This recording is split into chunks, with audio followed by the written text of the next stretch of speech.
The Dead Sea Scrolls were dug out of a series of caves near the Dead Sea in Israel. Hundreds of fragmented scrolls were removed from the Qumran caves. Written upon the scrolls are texts from the Bible, along with Jewish texts that never made it into the official Bible. It was one of the most important religious discoveries ever, but not everything found has gone mainstream. One of the texts discovered in the caves is the controversial Book of Giants. The Book of Giants is not something you're going to find in any version of the Bible. It only exists within the Dead Sea Scrolls, and many parts of it are missing or too damaged to read. But what has been interpreted from the ancient text is shocking. The book describes the Nephilim's reign on planet Earth. The Nephilim are mentioned in the Bible. They only appear briefly as the offspring of fallen angels and human women. Generally, scholars agree the Nephilim were representations of beings who were born through the unholy union of treacherous angels and mortals. The Book of Giants goes into way more detail about the Nephilim. It's almost a whole new story. The Dead Sea Scroll says Nephilim really did live on Earth. They were a mighty race of giants who were stronger and more formidable than humans. They were smarter too, and corrupted humanity, like teaching them sorcery and magic. They also engaged in cannibalism and often ate humans as snacks. The Knights Templar got their start when Christian forces took Jerusalem in 1099.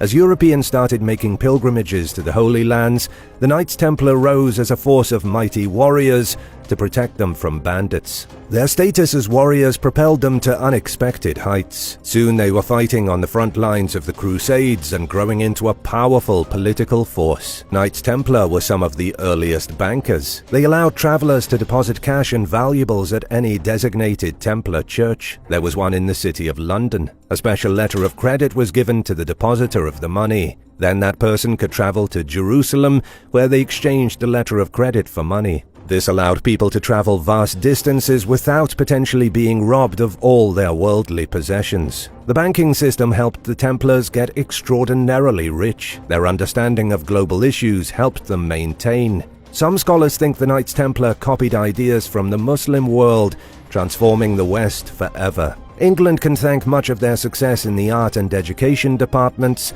to the Templars' Muslim influences. Gilgamesh was the king of Uruk, the legendary hero who happened to be the protagonist of the first epic narrative in human history. The Epic of Gilgamesh, written around 2150 BC, predates even Homer's Iliad and Odyssey by over 1500 years. Gilgamesh may have been the first famous hero, the original Hercules, the template for Jesus, and so much more. There are mentions of him everywhere in ancient Mesopotamia. He was allegedly responsible for building the walls of Uruk. There are clay tablets discussing how Gilgamesh went in search of the meaning of life. He can be found on the Sumerian king list. His name is mentioned enough to make it seem as if he were real. But if archaeologists are going on texts alone as evidence, then Jesus was a real person too. And so was Noah. And so were the Nephilim. A German expedition discovered the ruins of Uruk, the city Gilgamesh supposedly ruled. Within the ruins were what, at the time, the experts believed would turn out to be the remnants of King Gilgamesh's grave.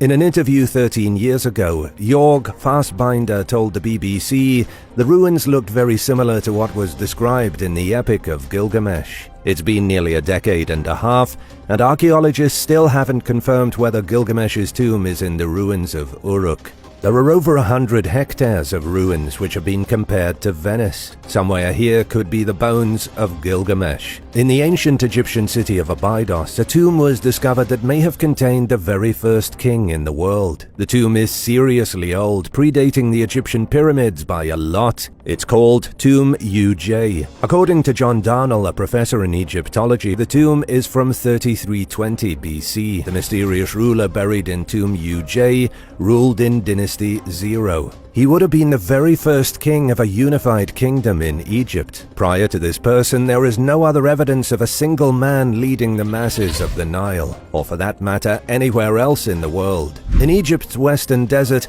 John Darnell discovered scraps of pottery relating to this original ruler. The pottery shards have the images of a scorpion above a falcon. He says this likely represented the ruler's name, so he's been nicknamed King Scorpion. Researchers still want to know how the very first king came to power and why. Darnell has spent decades studying these very questions. He thinks King Scorpion was the leader of an epic battle. He would have been on a winning side of the conflict, a conflict that forced individual communities to band together as a unified kingdom. This would have been a very small kingdom with basic ideas of government and rules, but with time it grew to be ancient Egypt. Anthropologists think the first kings were little more than craftsmen who organized farmers, shepherds, and laborers. This was how the managerial class emerged. The person at the top, the one who seized the most power, became considered a king. Then, as cultures evolved, kings began connecting themselves to the gods. Claiming authority from deities became justification for ruling. By saying Zeus or Horus or God gifted you the authority to rule other men, you were legitimizing your place on the throne. This was why Egyptian pharaohs considered themselves divine. Hinduism is one of the most culturally rich and complex religions in the world. In Hindu cosmology, existence is a circle. There is no start and there is no end. Instead, a perpetual cycle of world ages continues on and on for eternity. There is Satya, which is considered the Golden Age. It's a time of great prosperity, happiness, and peace.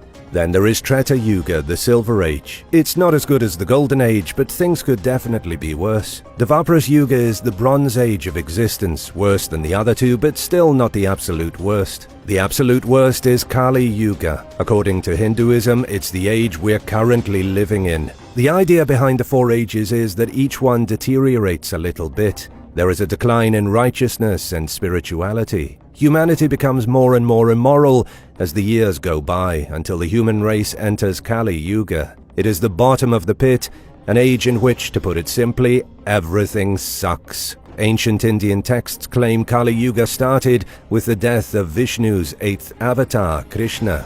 That was about 5,000 years ago. The cycle of Kali Yuga is supposed to last for 1,200 divine years. Unfortunately for you and me, that equals 432,000 human years. The worst age in Hindu cosmology won't end until 428,899 AD. 19 million people vanished when the Maya civilization collapsed around 1100 years ago. Yes, it's true that the descendants of the Maya still live in Mexico today, but their powerful civilization hasn't had any power since the 9th century. Something terrible happened to the Maya, something so apocalyptic that cities like Palenque and Chichen Itza emptied overnight. After thriving since long before the birth of Christ, the Maya packed up and left. It's one of the greatest secrets scientists have never been able to solve.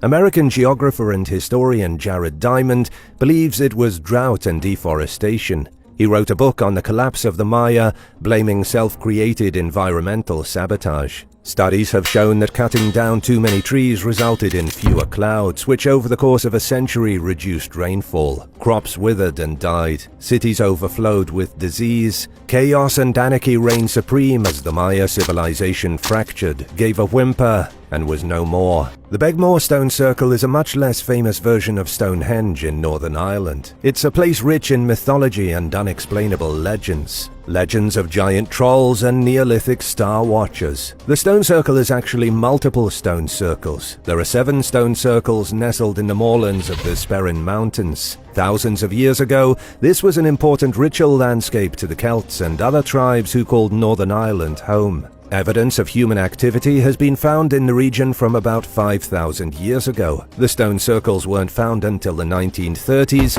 when a local worker stumbled upon them by accident. Since then, over 1,200 stones have been uncovered at the foothills of the mountains. The circles were allegedly used to record the movements of the sun and moon. They may have acted as a kind of calendar to identify lunar and solar events. Some of the stones are even marked by a chisel in what could be the ancient Celtic script called Ogham. If the markings could ever be recreated and deciphered, they might finally reveal the secret truth of all stone circles across Great Britain. There are several giant troll sculptures in the Sperrin Mountains. They were created by Danish artist Thomas Dambo, who's using recycled material to build 1,000 troll sculptures across the world. But the Neolithic landscape of Begmore is home to stories of real giants as well. Researchers have even identified what's known as the giant gene in the people living in this part of Northern Ireland. 1 out of every 150 local residents carries the gene. It causes too much growth hormone to be produced,